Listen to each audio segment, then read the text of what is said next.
Hello everyone, welcome to spark up classes. This is Suman Yadav. आज के video में हम सीयूटी से रिलेटेड बहुत इंपॉर्टेंट पॉइंट्स डिस्कस करेंगे जिसका जानना आपके लिए बेहद जरूरी है। क्लास 12th में रहते हुए आप इसका कैसे प्रिपरेशन करोगे, कैसे इसके बारे में अवेयर रहोगे, इसी के बारे में आज की वीडियो है। सो वीडियो बिल्कुल भी मिस मत करना, लास्ट तक जरूर देखना। Let's start.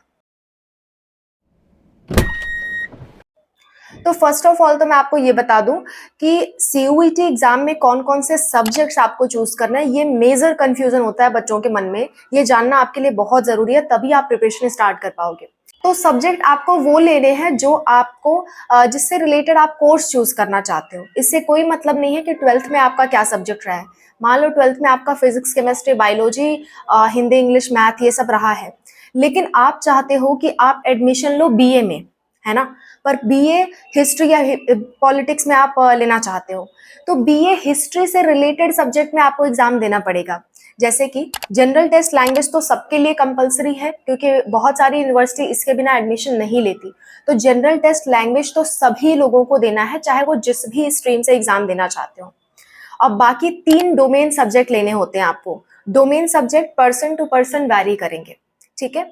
अब ये क्या होते हैं? ये उस कोर्स से रिलेटेड होते हैं जो कोर्स आप लेना चाहते हो। जैसे मैंने कहा बीए में आप एडमिशन लेना चाहते हो, तो बीए में एडमिशन लेने के लिए आपको हिस्ट्री, ज्योग्राफी, पॉलिटिकल साइंस ये सब चूज करना पड़ेगा, है ना। आपके 12th के फिजिक्स, केमिस्ट्री, बायोलॉजी से यहाँ कोई मतलब नहीं है। आपको वो चूज करना है जो आप लेना चाहते हो। बात समझ में आई? अगेन अगर मैं बात करूं, अगर आप कंप्यूटर साइंस से कुछ कोर्स करना चाहते हो, ठीक है, बीसीए वगैरह करना चाहते हो, तो आपको जनरल टेस्ट और लैंग्वेज तो देना ही देना है। लैंग्वेज में हिंदी, इंग्लिश में से कोई भी आप चूज कर सकते हो, आपकी इच्छा। इसके साथ साथ आपको 3 डोमेन सब्जेक्ट देना है, जिसमें से एक कंप्यूटर होना कंपलसरी है, कंप्यूटर, और एक मैथ होना कंपलसरी है बीसीए के लिए, ठीक है। बाकी तीसरा सब्जेक्ट आप जो भी लो, कंप्यूटर और मैथ होना कंपलसरी है। सो डिपेंड करता है कि आप कौन सा कोर्स लेना चाहते हो, ना कि 12th में आपका क्या रहा है।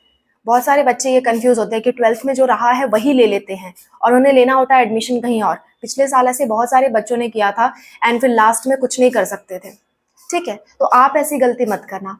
अब बात आती है कि आप प्रिपरेशन कैसे करोगे 12th में, सब्जेक्ट के साथ साथ कैसे प्रिपरेशन करोगे आप, ये हमारा मेजर मुद्दा है। तो देखो, अगर आप बीएससी वगैरह में एडमिशन लेना चाहते हो, बीटेक में एडमिशन लेना चाहते हो, या मेडिकल लाइन में कोई एडमिशन लेना चाहते हो, एमबीबीएस में तो नहीं मिलेगा, लेकिन पैरामेडिकल कोर्स में एडमिशन मिलता है इसके थ्रू, तो उसमें आपके मेनली 12th के सिलेबस ही आते हैं। जो आप में 12th में पढ़ रहे हो ना, फिजिक्स, केमिस्ट्री, बायोलॉजी, यही आता है सीयूईटी में, ठीक है, यही आता है। अगर इसी सब्जेक्ट में आप एग्जाम देना चाह रहे हो तो यही आएगा। लेकिन जो लोग बीए वगैरह कर रहे हैं उन्हें बेटा अलग से पढ़ना पड़ेगा। उन्हें अलग से वही पढ़ना है जो 12th का सिलेबस होता है। 12th के आर्ट स्ट्रीम का सिलेबस आपको पढ़ना पड़ेगा, ठीक है। तो ये आपके इंटरेस्ट पे वैरी करेगा कि आपको कैसे तैयारी करनी है। अगर आपने physics, chemistry, biology, math in सब में एग्जाम देना है तो आपका 12th का ही सिलेबस है जो आप साइंस वाले पढ़ रहे हो। अगर आप अदर सब्जेक्ट का दे रहे हो तो उस सब्जेक्ट का 12th का जो सिलेबस होता है वही आएगा। जैसे आप हिस्ट्री देने वाले हो तो आर्ट्स वाले होते हैं 12th के, तो उनके सब्जेक्ट उठा करके आपको पढ़ने पड़ेंगे। अगर आप देना चाहते हो बीसीए वगैरह तो 12th की कंप्यूटर उठा के, 12th की मैथ्स उठा के आपको पढ़नी पड़ेगी। बात समझ में आ रही है? इस तरह से आपको प्रिपरेशन करनी है। सिर्फ और सिर्फ 12th का सिलेबस आता है, 12th एनसीईआरटी सिलेबस।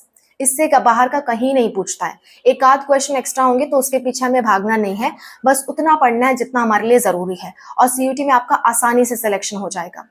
लैंग्वेज और जनरल टेस्ट के लिए आप कुछ प्रीवियस ईयर क्वेश्चंस देख सकते हो, और लैंग्वेज जनरल टेस्ट के क्वेश्चंस बहुत ज़्यादा टफ नहीं होते हैं। आप एग्जाम के पहले भी 2-3 महीने पहले भी प्रैक्टिस करोगे तब भी हो जाएगा। लेकिन आपके जो डोमेन सब्जेक्ट है उसमें आपको बहुत अच्छा स्कोर करना होगा, ठीक है। डोमेन सब्जेक्ट अभी से चूज कर लो कि आपको क्या टारगेट कर रहे हो, और उस हिसाब से आपके डोमेन सब्जेक्ट क्या क्या होंगे। अगर आपको नहीं समझ में आता है please mention in the comment section, मैं आपको हेल्प करूंगी, ओके। सो जो भी लोग कमेंट सेक्शन में चीजें मेंशन करेंगे उनको क्वेश्चन को उठा करके मैं एक नेक्स्ट वीडियो बना दूंगी ताकि आपको समझ में आ जाए ये बात, okay. So wish you all the best. अच्छे से प्रिपरेशन करो, अभी से करोगे तभी हो पाएगा लास्ट में, क्योंकि आप अगर टॉप यूनिवर्सिटीज को टारगेट कर रहे हो, दिल्ली यूनिवर्सिटी, बीएचयू, ये सब, तो आप अभी से प्रिपरेशन ही स्टार्ट कर दो, क्योंकि लास्ट में हो नहीं पाता है। लास्ट में आपके बोर्ड एग्जाम्स होते हैं, और बोर्ड एग्जाम के 1 ही 2 महीने 3 महीने के बाद आपका ये वाला एग्जाम हो जाता है, और उस टाइम फॉर्म भरने की, करेक्शन डेट की, एग्जाम सिटी की बहुत सारी टेंशन रहती है, क्योंकि एनटीए बहुत क्लियरली एग्जाम कराता नहीं है, बहुत प्रॉब्लमेटिक चीज होती है ये। तो इसके लिए आप सतर्क रहो, अभी से तैयारी स्टार्ट करो ताकि लास्ट में आपके पास टाइम रहे। Okay, so wish you all the best, see you in the next video.